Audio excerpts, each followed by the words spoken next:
It looks like the tariffs don't work crowd owes President Trump a big apology. Tariff revenue just smashed records, $15.9 billion collected so far this month alone. The White House says it's close to a trade deal, but in the meantime, the money is starting to roll in. Hello? 145% tariffs on China, and that is basically an embargo. They deserve it. It'll raise prices on everything from electronics to clothing to building houses. You don't know that. You don't know whether or not China's going to eat it. That's mathematics. China probably will eat those tariffs, but at 145, they basically can't do much business with the United States. And they were making from us $1 trillion a year. They were ripping us off like nobody's ever ripped us off. And by the way, we have other countries that were just as bad. If you look at the European Union, it was terrible what they've done to us. Every country, almost every country in the world was ripping us off. They're not doing that anymore. Want to really see something that said, take a look at what happened.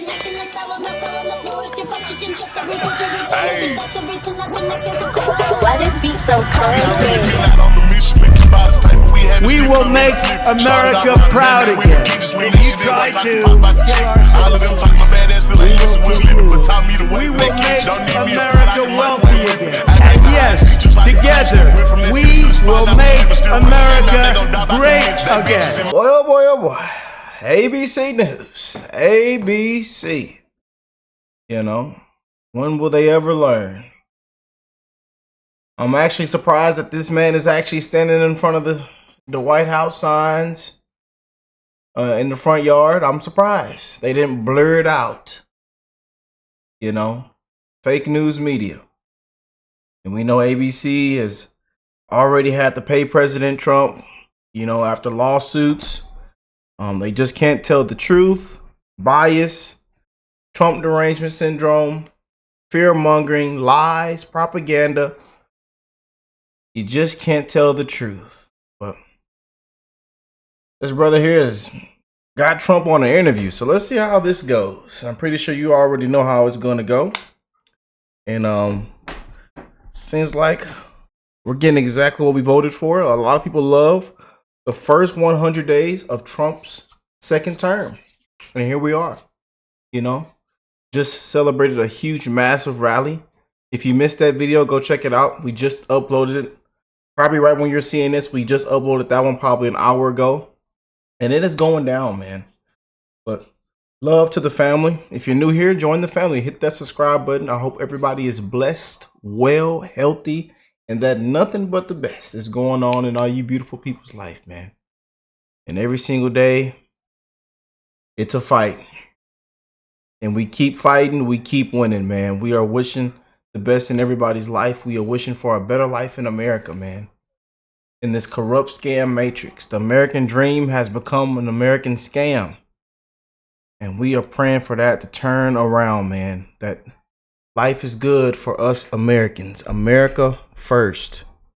Simple. America first, man. But let's go and get to enough of me talking. Let's jump in.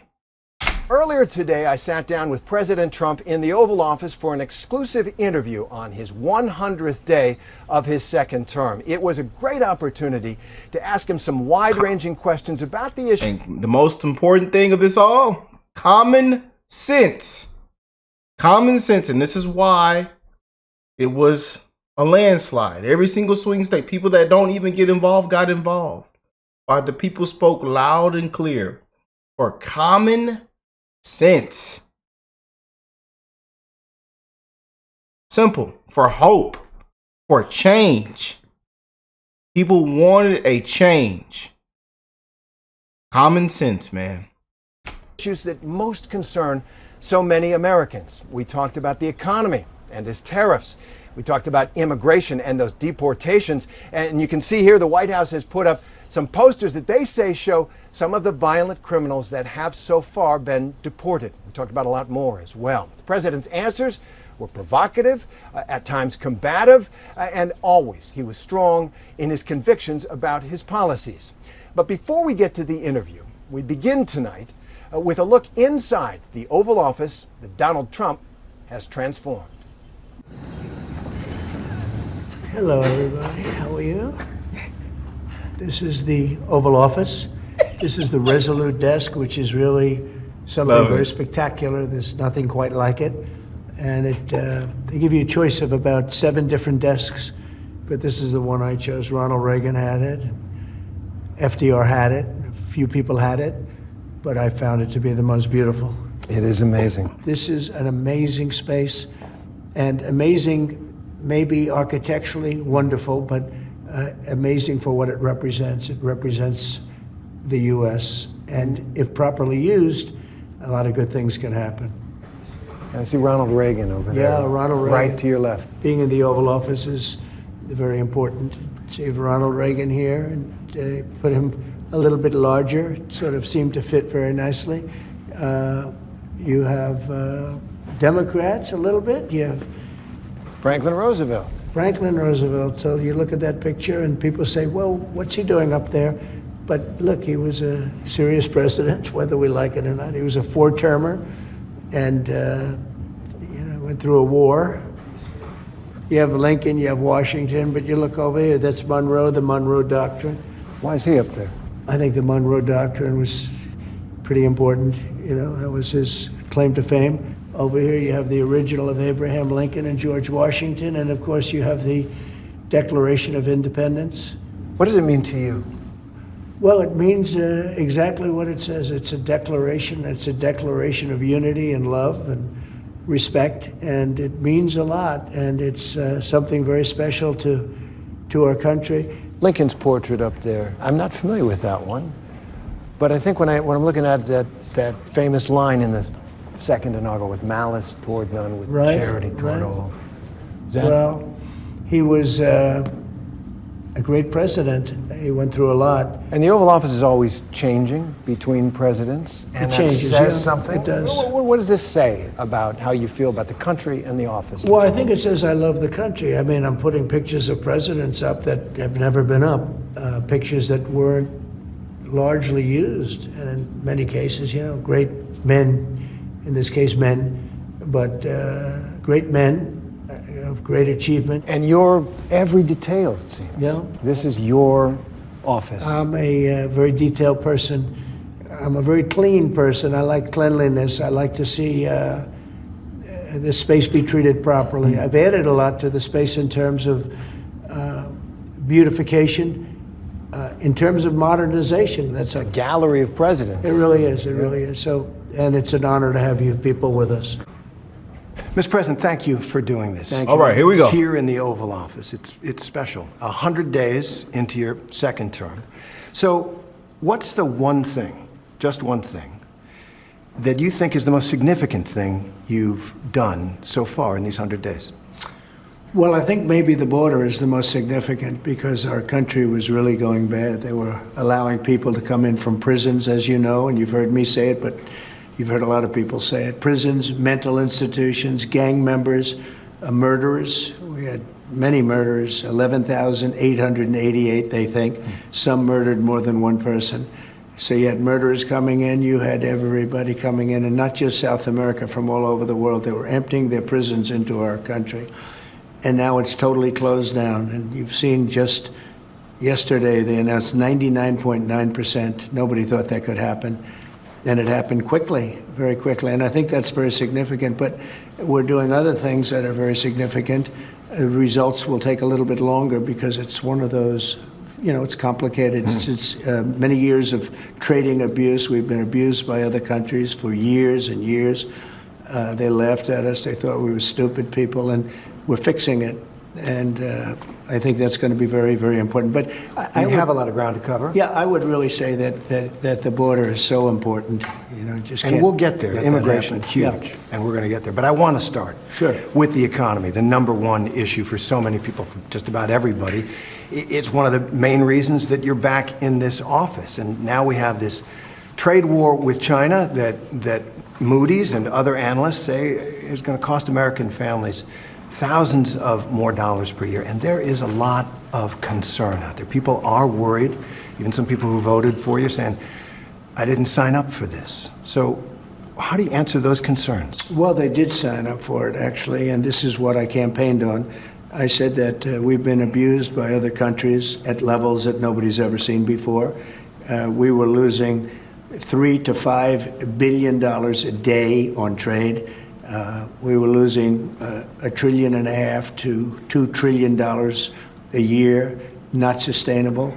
They were taking advantage of us like they've never. I could have left it that way, and at some point there would have been an implosion like nobody's ever seen. But I said, no, we have to fix it. I've wanted to do this for many years. You know, I had the best economy during my first term. We had a tremendous economy, tremendous success. And we did tremendous numbers of tariffs on, we took in a lot of money from tariffs, China in particular, hundreds of billions of dollars in tariffs. We had no inflation, as you know. We had an incredible economy. We're given credit for a great economy. But I said, we have to fix this, otherwise it's just not self-sustaining. Well, one of the things you ran on was you'd said you'd bring prices down on day one, and that it would happen fast, and that it would happen fast. And I have. Most economists will tell you that tariffs will raise prices. So don't your tariffs cut against that promise you made to bring prices down? No, because I had massive tariffs on China, if you remember, in my first term, and we had essentially no inflation, like around 1% inflation, which is like a perfect number. And then when Biden took over, it went through the roof. It went to probably the worst inflation we've ever had. I mean, we had an inflation nightmare. Now, if you look at what's happening now, we're only there for 100 days, as you say. And in 100 days, we took over. We had bad inflation for 4 years, for 2 years of, especially 2 years of his administration. I would say record-setting like we've never seen. They say 48 years, the worst in 48 years. I say it was much worse than that. Yeah. Right. So now if you look at what's happened, energy is down. Gasoline hit $1.98 in a few states during the last couple of days. It was $3.50 and $4 and $4.50. But gasoline is way down. When I took over, you remember the big thing with eggs. They hit me the first week. Eggs, like it was my fault. I said, I didn't cause this problem. This problem was caused by Biden. What's the problem with eggs? And they said, they've doubled. And well, eggs are down 87% since I got involved. A lot of that is bird flu. And by the way, and there were right? plenty of eggs for Easter, which we just went through. There were plenty of eggs for Easter. They were saying you won't have enough eggs for Easter. My secretary did a fantastic job on eggs. Groceries are down. Everything's down. Okay. Interest rates are the same. Interest rates should be down, but we have a Federal Reserve that wants to be stubborn. They want to be cute. We'll get to that. You said something a couple of weeks ago that struck me. You said concerning the tariffs, which economists say are going to raise prices, you said, quote, hang tough. Yeah. It won't be easy. You said that to the American people. Is that what Americans should expect, some hard times? I've said that during my campaign. Look, we won a campaign by a lot. We won all 7 swing states. We won the popular vote by a lot. You know, we had a tremendous campaign. I said all of these things during my campaign. I said, you're going to have a transition period. We've been ripped off by every country all over the world. They're laughing at us. They thought we were stupid people, and we were. And I said, that's not going to happen. We're not going to let that happen. Hard times are ahead? I don't think so. I think great times are ahead. Look, since I came in, gasoline is down, groceries are down, egg prices are down, many things are down, just about everything. You know, you don't have the drop in fuel and energy and oil like we did. I took it from maybe $3.20, maybe more than that, down into a much lower number.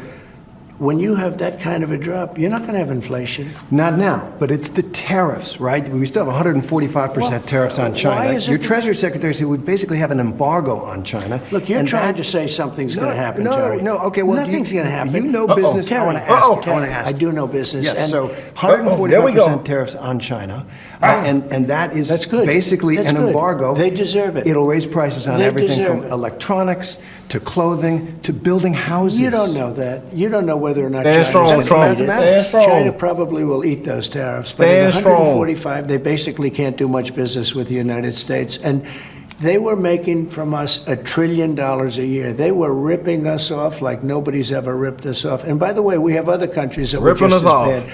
If you look at the European Union, it was terrible what they've done to us. Every country, almost every country in the world was ripping us off. They're not doing that anymore. I want you to think about the boom that this country has had in small businesses, mom and pop Etsy stores, small businesses that really? became They big haven't businesses. had a boom because of inflation. Well, the boom done was inflationary boom. The people were wiped out with inflation. I Yes. mean, you read the news, you Yes. do the business now stuff, they I face, assume. Now, a lot of them built those businesses on the trading model. Yeah, and they're gonna before make you. more money They now. sourced their products overseas, and now they're looking at an extinction I've been event. here. It's a disaster for them. I've been here for 3 months. I've taken a trade deficit down to a number that's very, very starting to get really good. I just got here. We had a country that it was not sustainable, what Biden did to this country, between the open borders where criminals poured into our country, between every country in the world ripping us off on trade. It was not sustainable. So your message to those small businesses who are saying, we can't live a month, 2 months with these tariffs. Apple got a big deal. Is there something for them? No, not only Apple. We've got $7 to $8 trillion being invested in our country in 2 months. Biden didn't have that over a year. I mean, if you look at Biden, nobody was really investing in this country. Everybody was ripping off our country. Apple's putting up $500 billion, but that's only one of many companies. Companies are flooding into our country right now. So your answer to the concern about the tariffs is everything's going to be hunky-dory? Everything's going to be just fine. It wouldn't have been if I didn't do this. I had a choice. I could leave it, have a nice, easy time, but I think ultimately you would have had an implosion. Our country had inflation that was worse than they've ever had it before. You don't mention that. Why don't you mention that? We had the worst inflation probably in the history of our country. People say 48 years. Probably in the history of our country, we had the worst inflation. And people were dying over the inflation. You know that. Now the grocery prices are coming down. The energy prices are coming down. Gasoline's coming down. It's all heading in the right direction.